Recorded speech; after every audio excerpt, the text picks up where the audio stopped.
কক্সবাজারের উখিয়া উপজেলার রাজাপালং ইউনিয়নের টাইপালং মাদ্রাসায় জয় বাংলা লেখাকে কেন্দ্র করে কয়েকদিন ধরে চলমান উত্তেজনার জেরে ধাওয়া পাল্টা ধাওয়া ও সংঘর্ষের ঘটনায় এক নারীর মৃত্যু হয়েছে।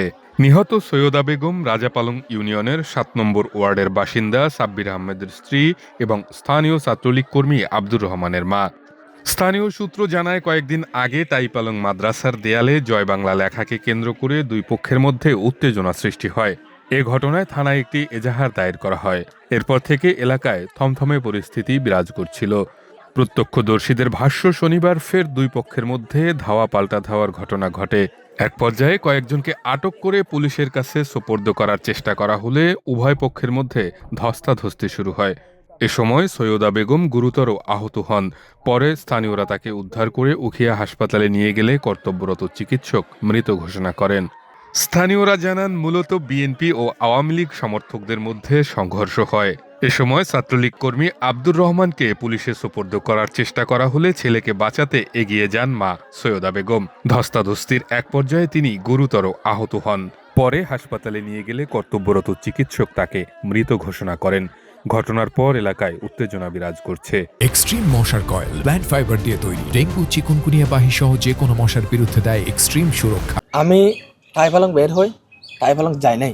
টাইপালং স্টেশন আর আমার বাসা কাছাকাছি, সামনে একটা মসজিদ আছে। মসজিদের ওখানে গেছি, যাওয়ার পরে আমার পিছে পিছে আমার মা চলে আসে। আমার এক বন্ধু ছিল ইনুস, ওনাকে মারধর করে। এখন তার মধ্যে কি আছে, উনি আছে, ওনার সাথে কথা বলতেছি। কথা বলার পরে ৩-৪ জন সন্ত্রাসী, মানে সন্ত্রাসী স্টাইলে এসে আমাদেরকে মারধর করতেছে। আমার বন্ধু ইনুসকে মারধর করছে, আমাকেও মারধর করছে, ধাক্কা দেখে দিছে। এক পর্যায়ে আমার মাকে হাতে এখানে হাতের কিনকিনি মেরে আমার মাকে ফেলে দিছে। হ্যাঁ, আমার মাকে ফেলে দিছে।